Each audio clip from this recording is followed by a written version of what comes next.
Touch the leg and welcome to Tibet This Week, a weekly news edition on Tibet, His Holiness the Dalai Lama and Central Tibetan Administration. Let's have a look at today's headlines. His Holiness visits Great Buddha statue at Stok. Chinese police assault Gonpo again after she demanded to meet her imprisoned brother. One China policy has nothing to do with Tibet, said Sikyong Penpa Tsering. Sikyong makes maiden visit to Central Institute for Higher Tibetan Studies in Sarnath, Varanasi. Representative Tsepri Lopan Tulku attended Golden Jubilee celebration of Lo-tserok Tibetan settlement.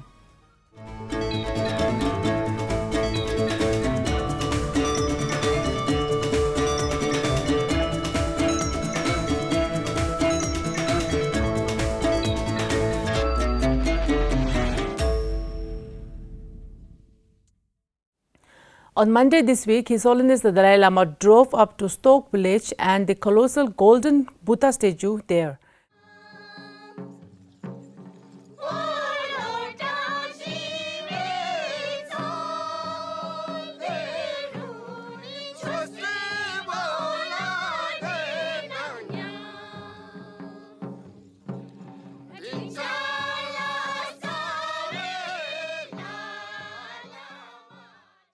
His Holiness, during his address to the people of Stok, said, Buddhism is not only about having faith in Buddha, Dharma and Sangha, it's about transforming our minds. Buddhism is not just a matter of faith, it involves detailed explanations of philosophical ideas. This is why we need to study, reflect on what we have learned and meditate on that until we gain experience. His Holiness the Dalai Lama also addressed 70 delegates who attended the Uzang Annual General Body meeting in Leh and also addressed a group of Tibetan Muslims living in Ladakh. In the latest video clips from Tibet, Gonpo, the elder sister of the renowned imprisoned Tibetan entrepreneur Dorji, reveals how she was physically assaulted by a group of Chinese police near Tibettv prison on Tuesday this week.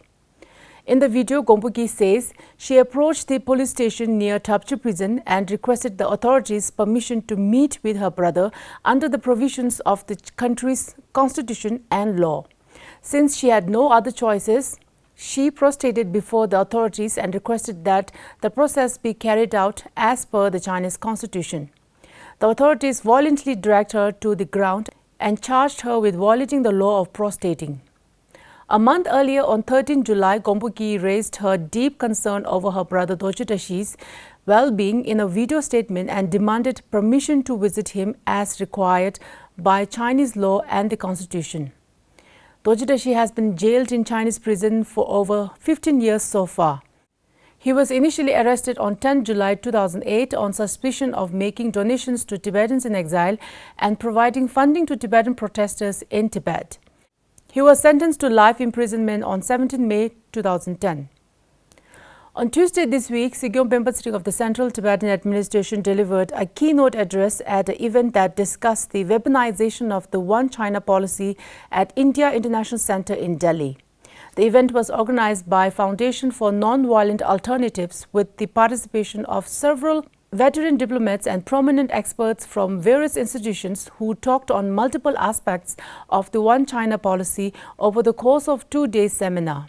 We came across one of our finest diplomat within the Tibetan community, Mr. Lo-tserok, who represented His Holiness during the talks between 2002 to 2010. He is no more with us, but I thought to honor him, I will read the excerpt from his book on the One China policy, and I'll just quote him ad verbatim. Misrepresentation of the One China policy. This is Lo-tserok speaking, not me, but I would like to digress for a moment to clear up an issue that has hampered some governments from feeling they could support our cause, that is the Tibet's cause. Despite the PRC's contentions, its current One China policy has nothing to do with the Tibet issue or the Sino-Tibet conflict, as I referred today. Reference to my remarks to the Council on Foreign Relations on April 23, 2012, that is when Lodi gave a talk at the Foreign Relations in Washington, D.C., should make this abundantly clear. The history of relations between Tibet and China and between Tibetans and Chinese is complex and cannot be understood simply in the context of the relatively young People's Republic of China. This may seem like an obvious assertion were it not for the fact that many of us do not study history sufficiently. And our friends in Beijing seem intent on convincing today's policymakers not only that Tibet is an inalienable part of China, but also that relations with the PRC must be predicated on a notion incorrectly applied to Tibet, that support for the Tibetan struggle violates the One China principle. Former Indian Ambassador Lakhan Lal Mehrotra also addressed the event's inaugural before Sikyong. He said the rise of China has created a new situation in which established global equations are breaking apart, posing challenges throughout the international community. Specifically, he spoke about China's relations with the US and India and its constant changes. On Sunday last week, Sikyong Penpa Tsering made a 2-day maiden visit to Varanasi, specifically to meet and interact with the students and staff of the Central Institute for Higher Tibetan Studies. Sikyong was received at the airport by Professor Wangchuk Doji Negi, Vice-Chancellor, led Dean of Sowa Rigpa Faculty, Dean of Students and representative of Regional Tibet Freedom Movement. In the evening, Sikyong addressed the students and staff of the institute. He apprised them of the 16 Kashaks' vision and commitments vis-a-vis the administration's adherence to the guidance of His Holiness the Dalai Lama.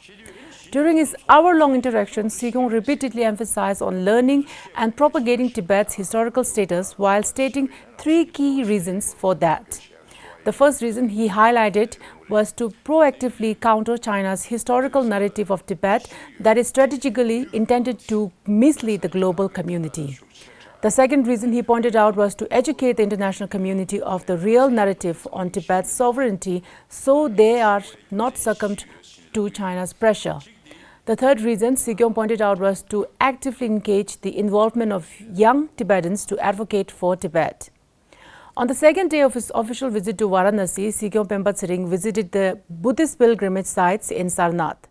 He visited Mulganda Kunti Vihar and Thamek Stupa, followed by a visit to Hladen Chodul Molam Chembo Trust. He also visited and paid obeisance to the cluster Tibetan monastic institution in Sarnath, namely Tara Temple, Vajra Vidya Institute, Uge Samye Dharma Chakra Vihar and Sarnath Nyingma International Institute. In the morning, Sikyong Penpa Tsering took an assessment tour of the campus of the Central Institute for Higher Tibetan Studies. He visited the various academic departments of the institute, including Sorik Hospital, hostels, Nalanda Bhavan, library and new Sorik building. On Monday this week, Representative Tsepri Tulku of the Office of Tibet, Nepal attended the inaugural ceremony organized by Gelpak Settlement Office, a branch office under the Settlement Office of Yangleshe. Due to the distant and exorbitant travel expenses incurred by residents and monastics around Yangleshe, a branch center was established through the joint efforts of Representative Tsepri Tulku, led Office of Tibet, Nepal and Gelpak Settlement Office. Settlement Officer Kama Soeba delivered the introductory address, followed by the chief guest, who expressed gratitude to the sponsors of the new office, Rekhe Samting and his family, and his nephew Ugen Gurutsang.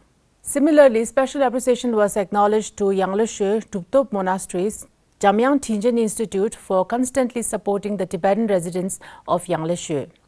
Members of the Tibetan Freedom Movement and former members were also presented with mementos. Earlier on July 30, Representative attended the second seminar on Buddhist philosophy of transcendental wisdom, Paramita, organized by Nepal Buddhist Gelug Association, was held at Kopon Nunnery. The Namgyeling Tibetan refugee settlement, also known as Lo-tserok, celebrated its 50th founding anniversary on 23rd July with the gracious presence of the chief guest, Representative Tsepri Tulku, Ngawang Chotup, Tibetan Refugee Welfare Office, Kathmandu, and Honorable Special Guest Mohan Singh Lalchand, the Mayor of Garab District, Mustang. It was also attended by the Venerable Abbot of Shang Gandhiling Monastery in Pokhara, Tibetan settlement officer in Nepal, local Nepalese officials, representatives from various NGOs and institutions, Tibetan residents and others. The celebration began with an enthronement of His Holiness the Dalai Lama's portrait at the venue, followed by performance of rituals from monks at the event. Representative Tsepri Lopan Tulku accredited His Holiness the Dalai Lama and older Tibetan generations for the milestone and continuous thriving of Lo-tserok in his Stok.